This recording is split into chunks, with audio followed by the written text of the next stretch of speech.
We look to our government to provide protection and solace. But what do you do? Where do you go when the government has injured you? Find out on The Legal Brief. I'm your host, Ramona Farquharson.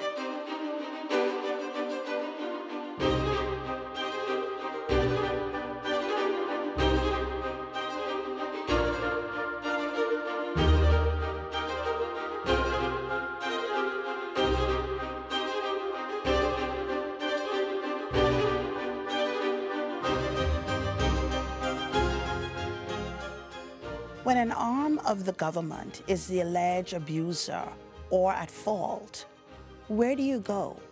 What are your remedies?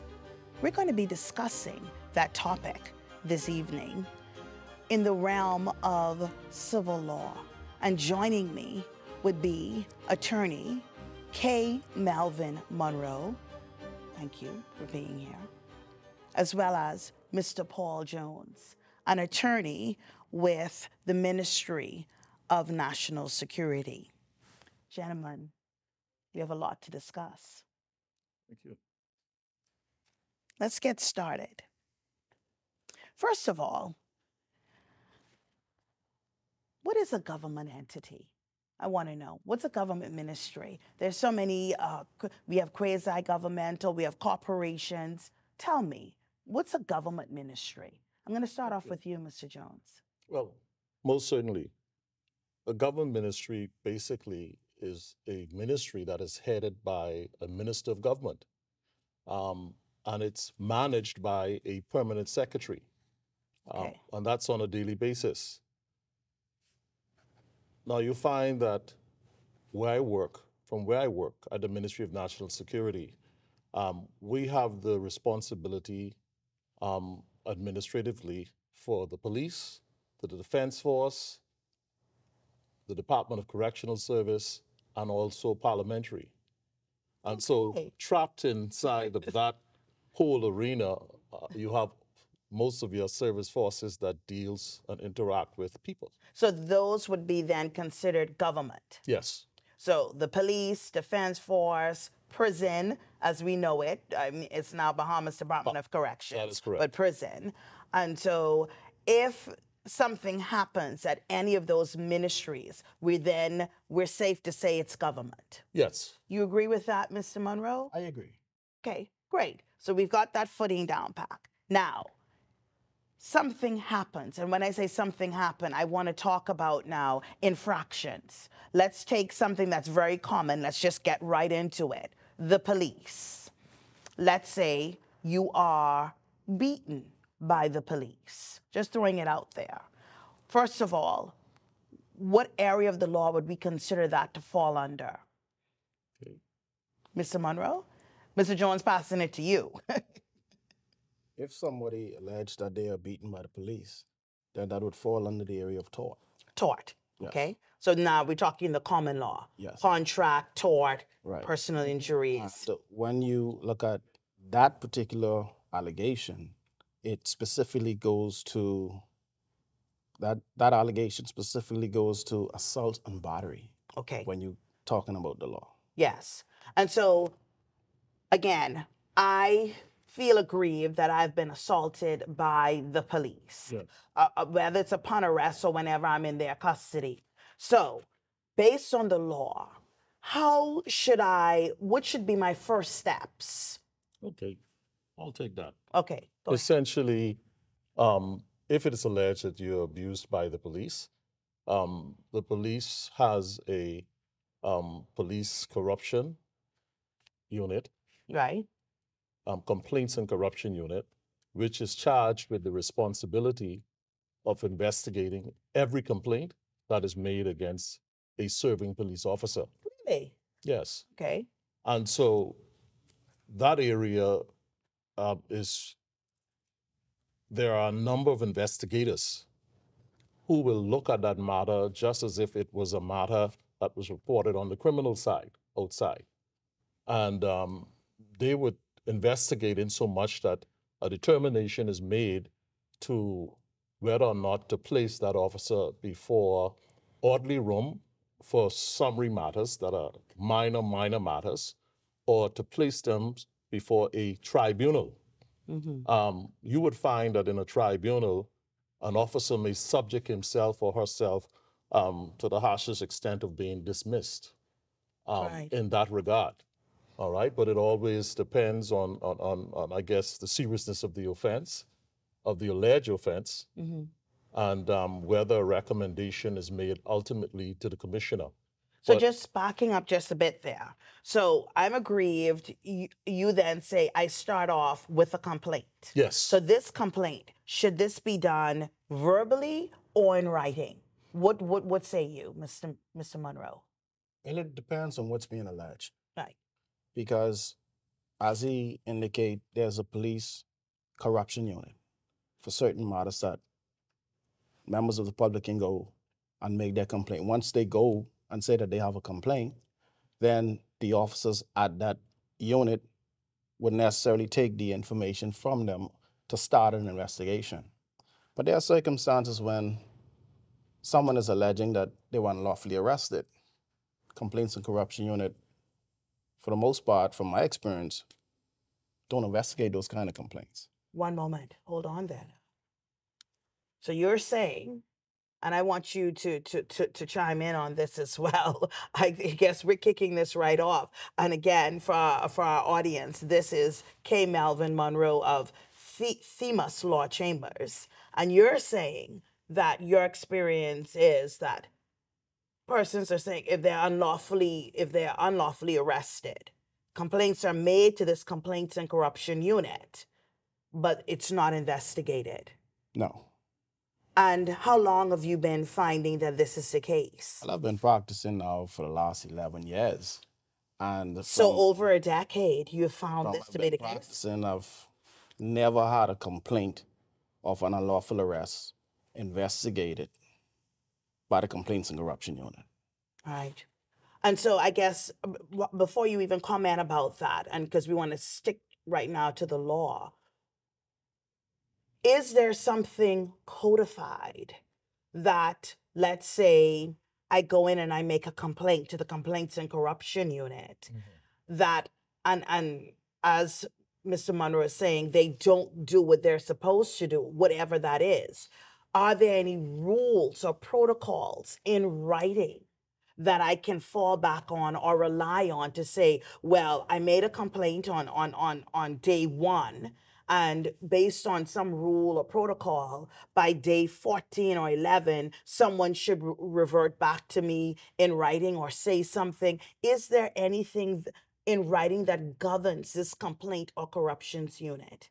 Yes, I would say there is a force policy specifically designed that sets out the procedures which will be followed for every complaint that is made to the Complaints and Corruption Unit. I would even hasten to say that in the disciplinary code, there are a listing of various offenses, a long listing of different offenses that may be alleged against a police officer in carrying out his duties or otherwise. I don't necessarily agree that that matter of unlawful arrest. You know what? Smile.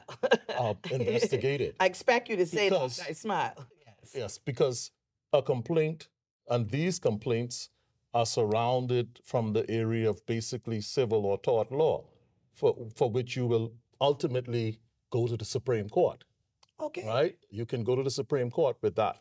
But nothing stops it from starting with the police. If you're dealing with a matter that concerns police officers, the prudent thing to do is to report the matter and to report it as soon as possible in writing, so that a complaint is lodged. And just like a criminal complaint, it cannot be advanced unless it's placed in writing and a statement is taken.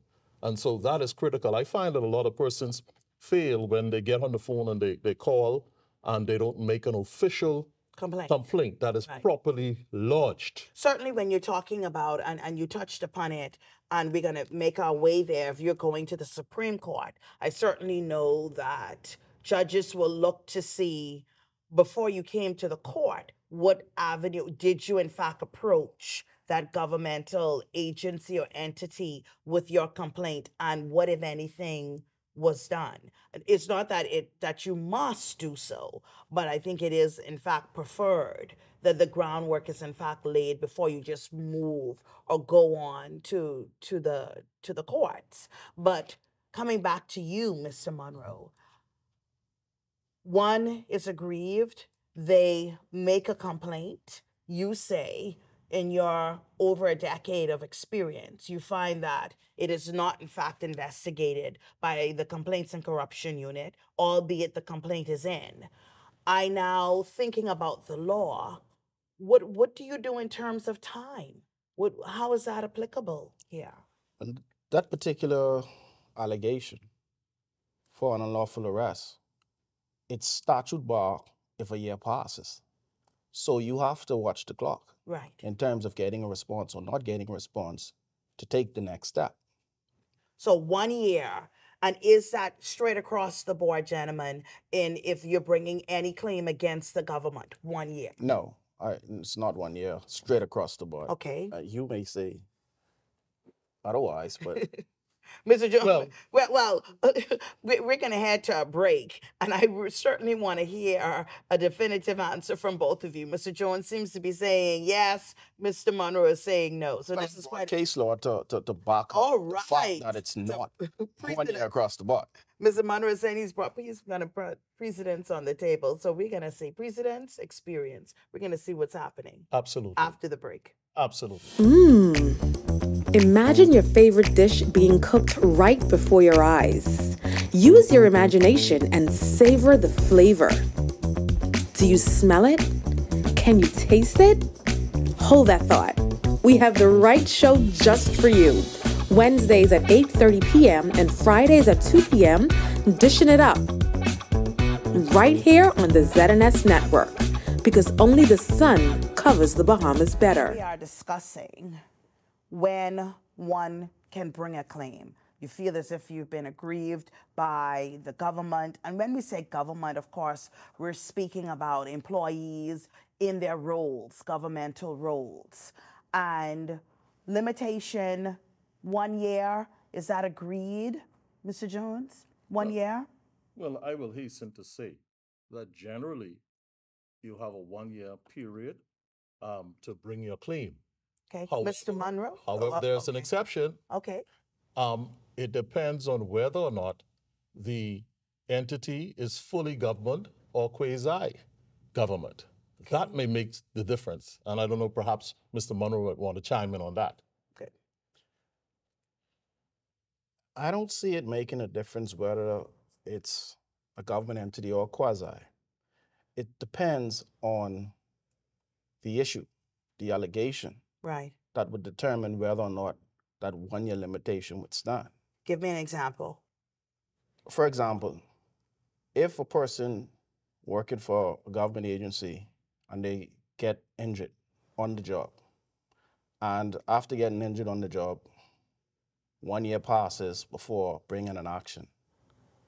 That don't stop them from bringing the action because they was injured, because as stated, there is a case. And the case that I would rely on is Russell versus the Attorney General. Okay, so that's a 2018 case. Russell. Yes, go ahead. What does it say? And this case relied on the case of Leaves versus the AG, right? Mm-hmm.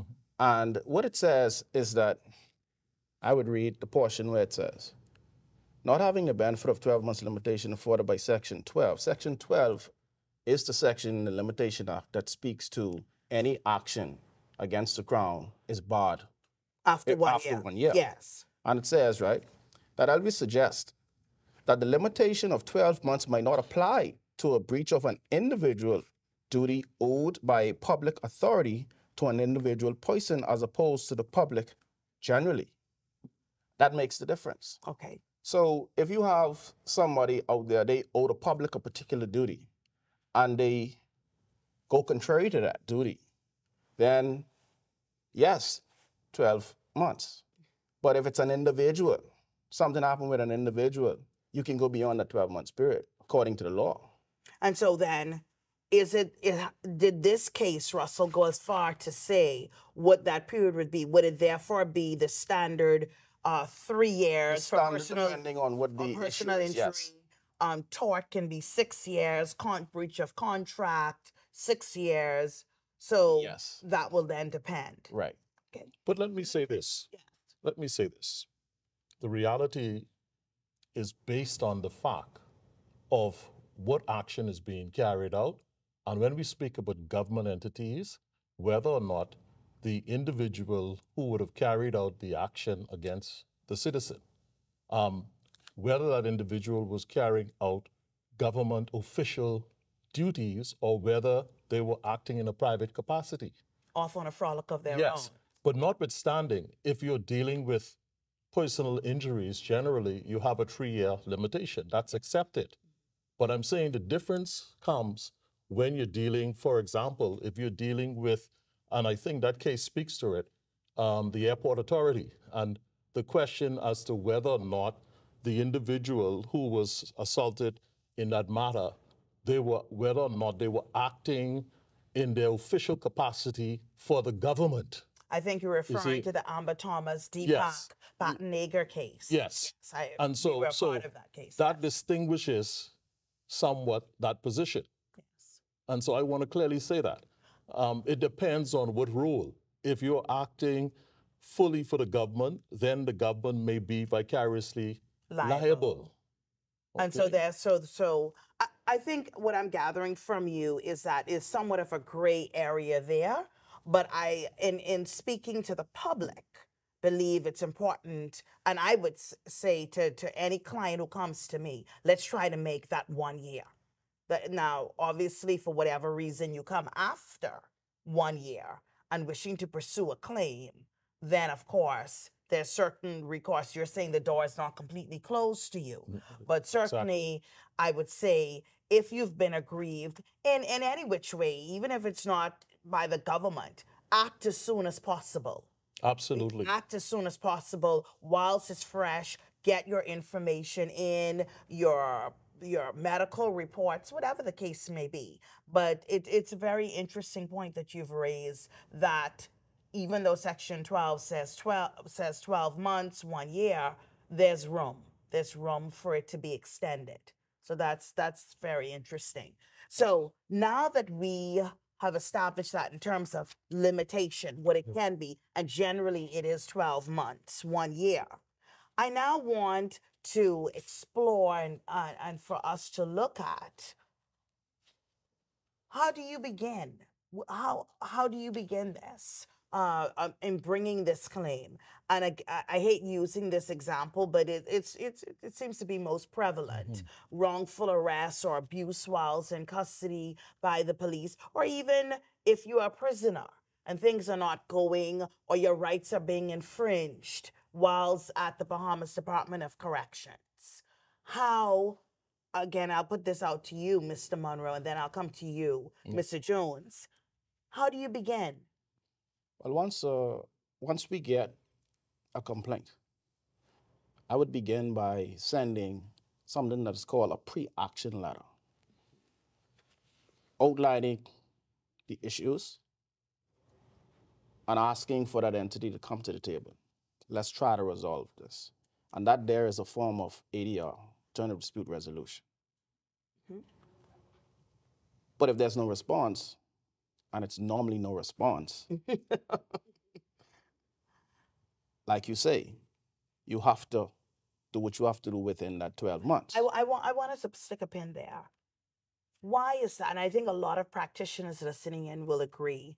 I believe I too, even though I'm the host, I have to say I'm sort of leaning towards what you're saying. And so I'm going to ask you, Mr. Jones, why is it that there's a perception that government agencies are so very sluggish in responding to pre-action letters or demand letters or coming in from counsel to say there's an infraction or something has gone wrong and here are the facts. We wish for you to come to the table. Let's address it and see how it can be resolved without taking it further to litigation. Bearing in mind, when you you sit in these positions, you're dealing, of course, with the public purse. Why is it that there's such a sluggishness, or even some people may say laziness, in responding? Well, let me say, you mentioned the Department of Corrections, Yes, or any of the agencies, as a matter of fact. Once those matters would come to our attention, particularly at the ministry, we seek to always address matters. I don't know, I can't speak if the action, the demand letter goes to the Commissioner of Police or to the Royal Bahamas Defense Force, and it's not sent to us. We're not copied in on it. So basically, you're saying this doesn't apply to national security? No. No, because you in the chair and y'all are responding. We have counsel there, and we have counsel there who are able. And so you're hearing this, Mr. Monroe. To respond or to refer matters or to get persons to come to the table. Right. We're about solving matters because this is one Bahamas. We're one people. So you have not heard this complaint? Have you heard this complaint? No, I have not really heard that complaint. Oh, wow. Okay. So, Mr. Jones says he hasn't heard the complaint. But there it is. You say you start off with a pre-action letter. Yes. Normally, you don't get a response. Where do you go from there? When you don't get a response, the next thing is to go to the courts to find or to get some relief. And in going to the courts, it means then that you would have to prepare now a standard claim form with a statement of claim outlining the issues and having it filed.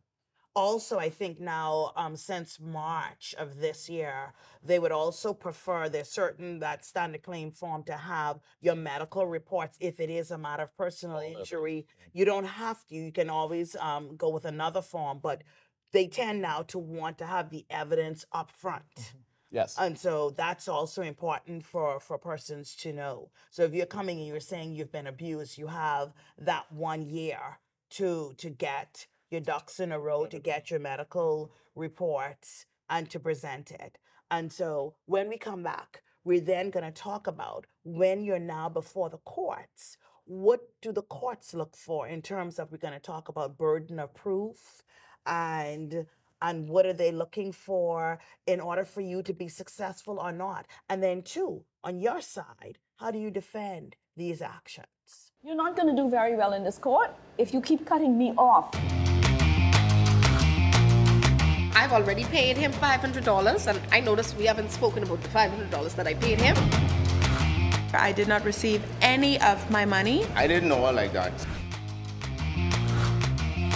I ask a question and then you answer. But I spent that on my car. Mr. Roll, that is the order.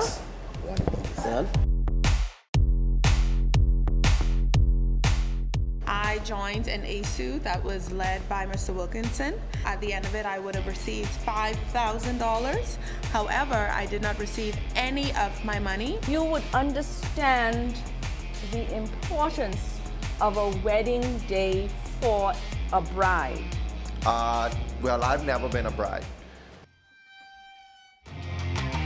The decision is legally binding. All right. Welcome back to the Legal Brief. We're having a very exciting conversation with respect to what are your rights, your recourse, if in fact you are hurt or damaged by a government employee, by an arm or the government. What do you do? Where do you go? And my hosts have been very informative on this subject, and we're now at the point of, we're at court. What, and starting off again with you, Mr. Monroe, what would be the test? What do you have to put before the courts in such matters? What you have to do, like I said earlier, there's a statement of claim. Yes. And in that statement of claim, you have to outline exactly what took place. And in that statement of claim, it must show that there is some grievances by the entity that you're suing. That they're at fault. Yes. That if caused, so you put out your facts, I've been hurt, date and time, place, this is who did it, and what are you then seeking? In this case, you would be seeking more or less damages. And damages come in various forms, depending on what is being alleged. Our listening audience will certainly want to say, yeah, money. Money. You're using the word damages. They're thinking, I want money. Yes? Is that what you're referring to when you say damages?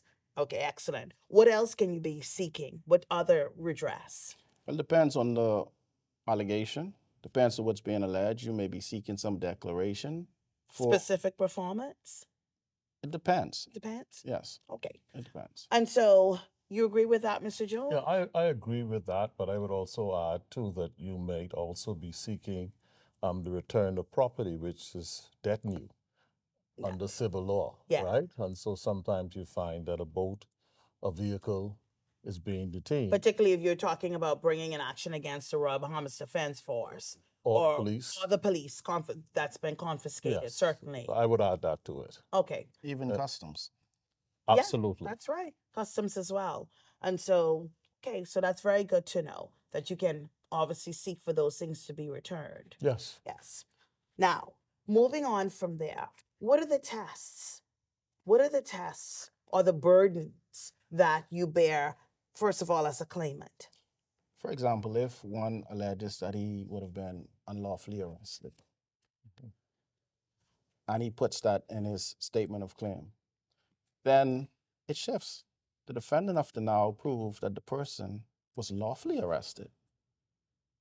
Because if they don't prove that the person was lawfully arrested, then the claims goes forward. Of course, because you don't prove a negative. Right. Exactly. You agree with that? I agree with that in so much. I would just add, but generally, let's look at the general rule that he who asserts must prove. Must prove, Section 82. And the civil burden of proof is basically that. You have to be able to prove your claim. On the balance of probabilities, usually. That's correct. Yes.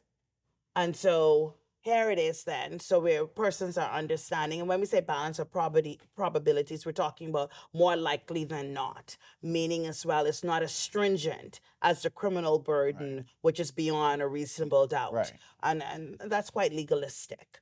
Right. But again, it's important to know.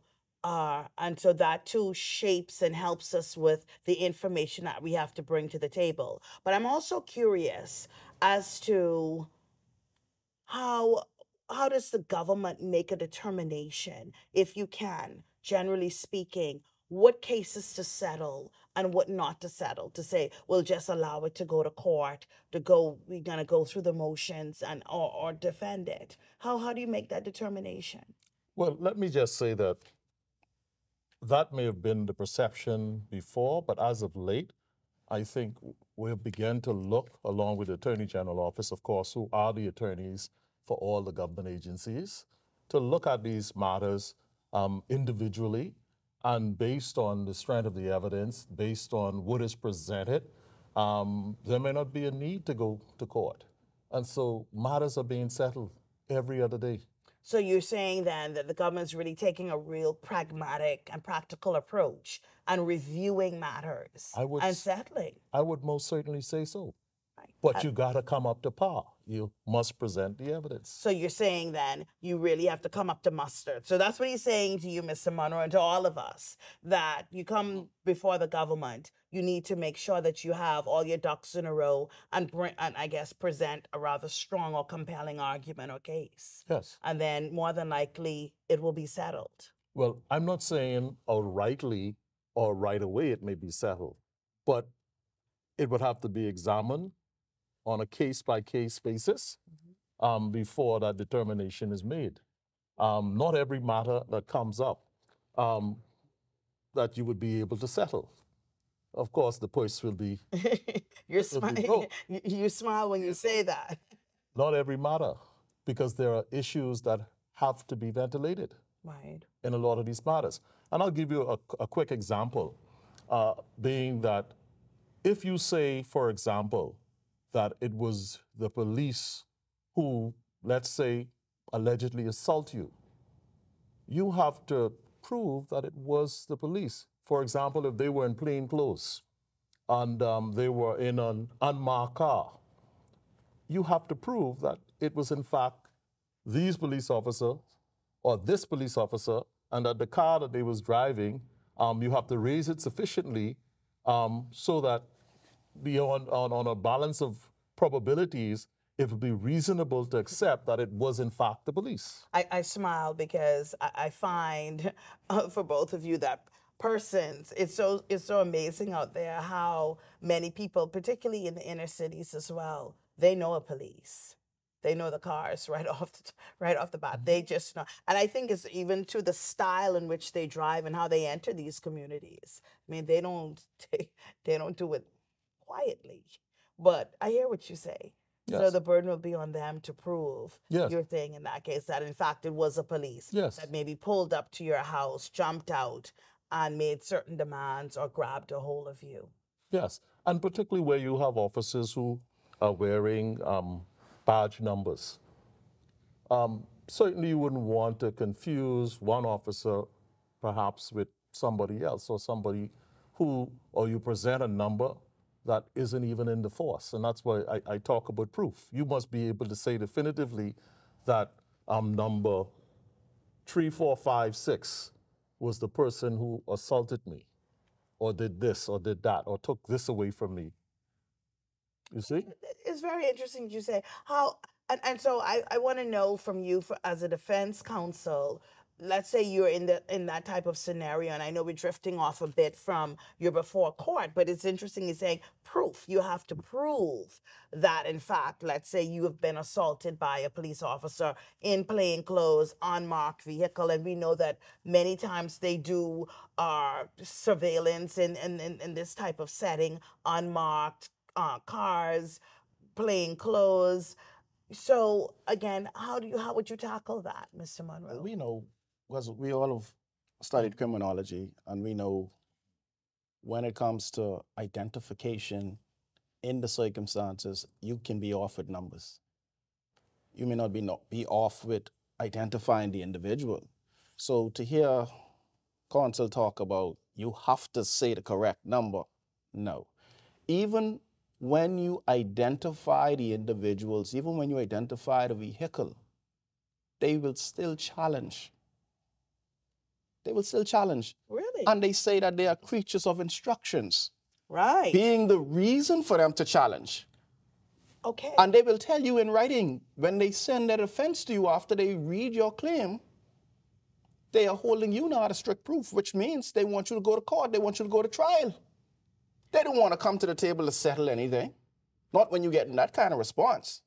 So, again, now, Mr. Jones. I must respond to that. But I think you're going to have to, because I think the picture you've painted is that you're very conciliatory. Mr. Monroe is saying no. What do you say? What do you say? I would simply say that is Mr. Monroe's view, and it doesn't occur. With like your that. experience? With my experience. It doesn't occur like that. Wow. Well, that is his view. It's not only my view. It's what I've been receiving from the government. And there were matters where we had to go to court. And at the end of the day, they were held accountable. And so when we say that, unfortunately, it will be us, the people, who have to pay. Yes, from the public purse. So very interesting. Very interesting there, gentlemen. Well, I mean, what is interesting, I don't know which matter Mr. Monroe is referring to. But nonetheless, justice must be seen for all. Yes. Yeah. And so the good thing is, as well, we have a court system. And so just as passionately as the claimant says, listen, I've been aggrieved, of course the government has the right to say, prove it.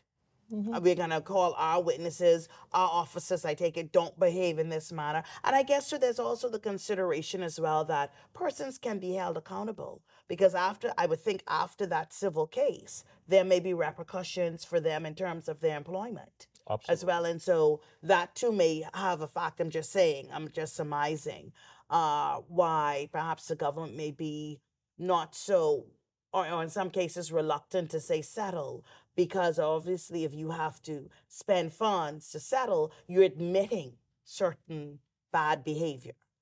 And so I can understand that. I can certainly understand that. But what it does, yes, when the government, because of the attorneys saying that they are creatures of instruction, so they respond a certain way. What it does, it causes the public purse to become deeper. Yes. Because Damages the are greater. more you put into a matter, at the end of the day, if you're successful, then it's more that would have to be paid. Yes, certainly. And so I take it. So you would have to balance that to determine whether or not you want to come to the table, and let's see how best we can resolve this to minimize what have to come from the public purse. Certainly. I think you would agree with that. Well, I would agree that that's a part of an examination of every matter on a case-by-case basis. I don't exactly want to put you on the spot, Mr. Jones, but when it is, who makes the decision in a government ministry? Who makes the decision whether to settle or not?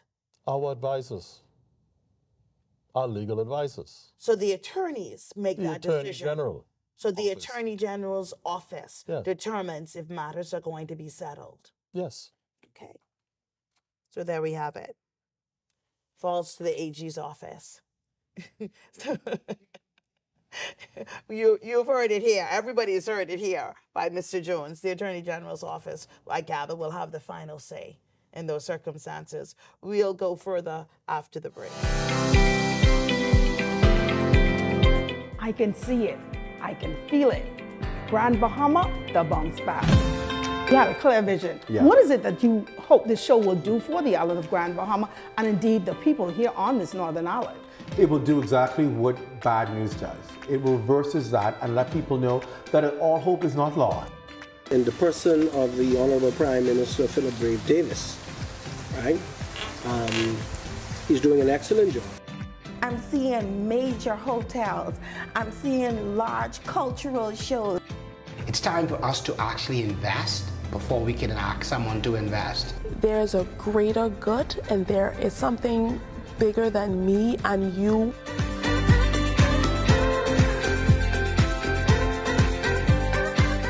Just before the break, we're having a very in-depth conversation about being at the court's settlement of these claims and sometimes, well, our perception and views as to whether or not matters should go to trial, who ultimately pays the price. So I think we've sufficiently canvassed that. I'm not going to put anybody else in the hot seat. But before we wrap up, I really want us now to focus on reforms. There have been a number of bills going through Parliament, a lot of discussion as to how to minimize litigation. Unfortunately, it seems as if more and more the courts want to limit or prevent persons from coming before the courts, that ought to be a type of last resort. And so I think it's being thrown out there, we should have an ombudsman. And so I want us to start there about reforms. Have you heard about this regime for there to be an ombudsman? Yes, in fact, I have heard about it. As a matter of fact, I believe either last week or just recently, a bill was tabled in the House of Assembly with respect to the Ombudsman's office. And the Ombudsman is simply an authority that is geared to investigating any maladministration under the government or government departments, right, and to give its recommendations with respect to that. And so I always think that this type of reform is always good, and it's most certainly, if it's the court's view that we move to settling these matters, I think it's a step in the right direction because litigation is costly. And a lot of times, litigants don't have the finances to push these matters. They can start them, but they can't take them a lot of times to the full extent. So, ombudsman, Mr. Monroe, pros and cons. Let's start off with what you think would be the pros. The appearance of an independent body to be able to investigate the complaints. Right. Mm-hmm. And to bring back recommendations in terms of what should happen based on the complaint, whether or not they find it to be legitimate, whether they find the complaint to be one that is of no effect, irrelevant. No merit. No merits. Yes. That's some of the pros. Cons. As relates to cons, why I said the appearance of independence is because they're still paid by the government. Oh, wow. Absolutely. They still have to be appointed by the government. Is there any sort of security of tenure? Because, of course, our judges are paid ultimately from the public purse, from the government, but they have security of tenure. Is there any sort of security whereby then the ombudsman can be free to wield or to act independently as they should, without fear of, let's say, being removed? Well, you can't say whether or not they have security of tenure at this time because, it's just a bill. Right. And it hasn't been enacted as yet. But I would envision there being something in that bill to provide security of tenure to at least give whoever is appointed as the ombudsman the opportunity and the freedom for all to be able to do exactly the freedom. Right. Yes. The freedom to do exactly what they need to do. Okay, so that's very interesting. For me, however, I don't know why the courts or persons are wanting people not to go to the judgment seat of the courts. Again, we are attorneys. This is how we make our living. I mean, I guess they would say you can still make a living if you go before an ombudsman, but I don't know. I don't think anything can really replace just presenting your claim and going before the courts and really thrashing it out and presenting and getting that decision. And of course, I don't know if an ombudsman will have as much teeth or as much discretion as a judge in the Supreme Court. I don't know how both of you feel on that. That's a good question, basically. Most certainly, an ombudsman will not have the kind of legal authority and pull like a court. Right. And so generally they can only give their recommendation. It may be of some great persuasive weight. Right. Because when you look essentially at an ombudsman and what they don't even conform to the rules of law and evidence per se. And so I don't presuppose that they will have the kind of teeth that like the Supreme Court in discretion. And so is it then, I don't want to say it's somewhat akin maybe to a coroner in terms of an inquest, not really conforming too much to evidence, just wanting maybe the facts just to come out. Yes. Fact-finding mission more than anything else. It will bring to bear and bring to view the concern or the issue at hand. And you might even, one might even tie that in to the Freedom of Information Act. Right. That is being finalized. As a matter of fact, and if I could get into that, I understand that that is just about ready to be ruled out completely. There are some only technical issues that they're dealing with automation and computers. Right now, that's supposed to be dealt with by December of this year, amongst other things, before you see that in full swing. So if you have an ombudsman who's going to bring to view things that have been going on in terms of maladministration, the Freedom of Information will allow then the public to access some of that information. And so, well, again, I've sort of had a chance to look at it. I don't think, unfortunately, it's a good start. Yes. Because let's face it, we have nothing at the moment. So certainly it's a good start or step in the right direction in terms of freeing up information, particularly if when in presenting cases and claims through the courts. Our hands tend to be pretty much tied, particularly at magistrates' court level, when you need to know certain things. You're not able to get the information readily. So it will be interesting to see. What do you think, Mr. Monroe? As relates to freedom of information and assisting in these matters where the government, we're saying, is at fault or has committed some infraction. And here it is, you have the citizen, the civilian, and they're going up against the government. Wouldn't a Freedom of Information Act be helpful? It would be helpful to an extent. You see, it says freedom of information, and one would believe it means then that you can get all the information you want.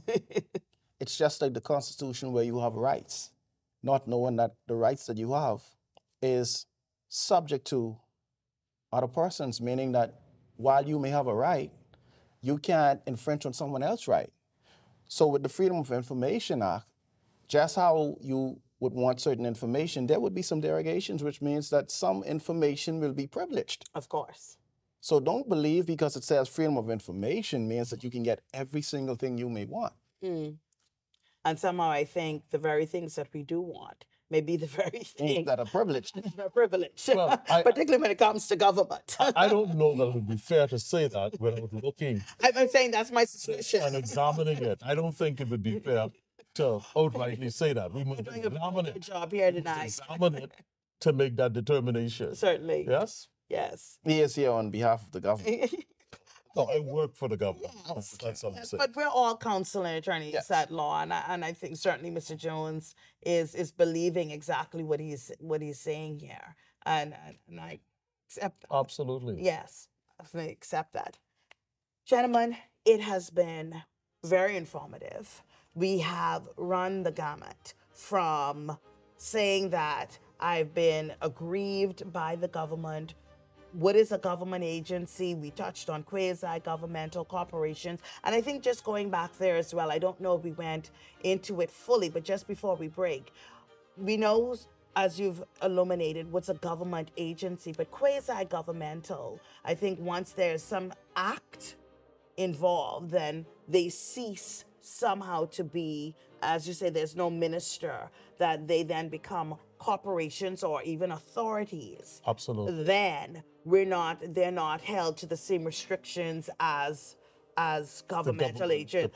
For instance, if you present a claim, you don't have to join the Attorney General as a party to it. Not in all instances. You can just put that corporation or authority in.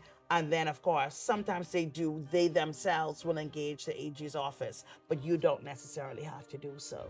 Yes, absolutely. Yes.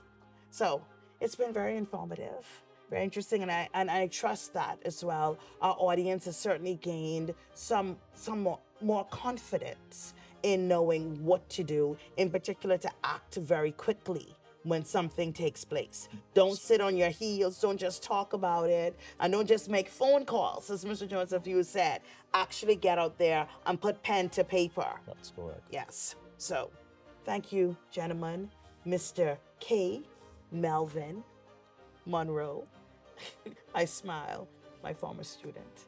Hey. And also, Mr. Paul Jones, it's been a pleasure having you both. So, until next time on The Legal Brief, I'm your host, Ramona Farquharson.